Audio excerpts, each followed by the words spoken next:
এখন থেকে আপনার প্রিয় সিরিয়ালগুলো ফ্রিতে দেখুন এক্সক্লুসিভলি শুধুমাত্র সান নেক্সটে। এখনই অ্যাপ ডাউনলোড করুন। আর ওর কোনো ক্ষতি করেনি, কোনো ক্ষতি করেনি। এখন নিজের দোষ টাকার জন্য তুমি তুমি অভির দিকে আঙ্গুল তুলছো, অভির পরিচয় জিজ্ঞেস করছো, ওর আসল পরিচয় কি সেই নিয়ে কথা তুলছো। তোমার লজ্জা করে না? কাকিমা, আমি যা করেছি নিজের সন্দেহ বসেই করেছি। সন্দেহ? কিসের সন্দেহ?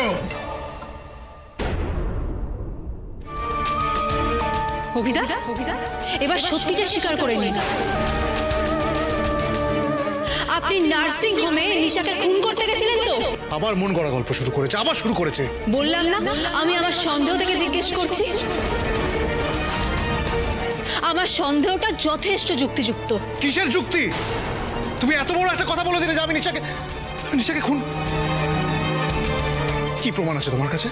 কি প্রমাণ আছে?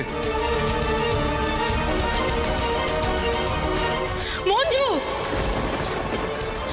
হাই, তুমি আর কত নিচে নামবে? হ্যাঁ, আর কত নিচে নামবে? তুমি তো দেখছি যাকে তাকে খুনি বানিয়ে দিচ্ছ। ভুলে যেও না মঞ্জু, তুমি আজকে যাকে খুনি বলছো সে তোমার সম্পর্কে ভাসুর হয়।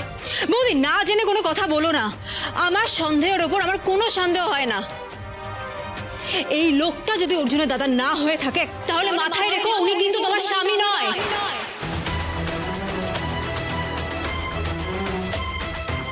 মঞ্জু, অনেকক্ষণ ধরে তোমার অনেক বাজে কথা আমি সহ্য করেছি। এবার কিন্তু আমি সিরিয়াসলি প্রমাণ চাইছি, আর যদি প্রমাণ দিতে না পারো তাহলে। বলছি, মঞ্জু বাজে কথা বলছে তাই তো? তার মানে তুই এটাই বলতে চাইছিস যে তুই আমার দাদা? বলা বলির কি আছে?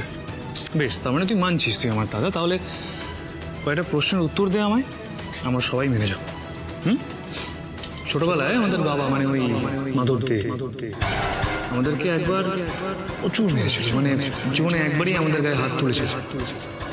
কারণটা নিশ্চয়ই তোর মনে থাকবে।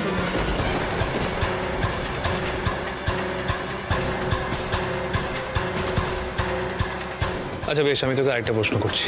তোর ছোটবেলায় আমরা যখন খেলতাম আমাদের একটা ফেভারিট খেলনা ছিল, দুজনের একটাই ফেভারিট খেলনা, সেটা কি?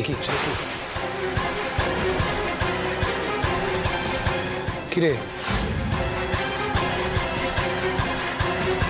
বেশ, আরেকটা প্রশ্ন করছি। তুই যতবার মেলায় গেছিস ছোটবেলায় তুই একটা খেলনা কিনেছিস প্রত্যেকবার। এটা তোর জানা উচিত, কারণ এটা তোর খুব ফেভারিট খেলনা ছিল। বল।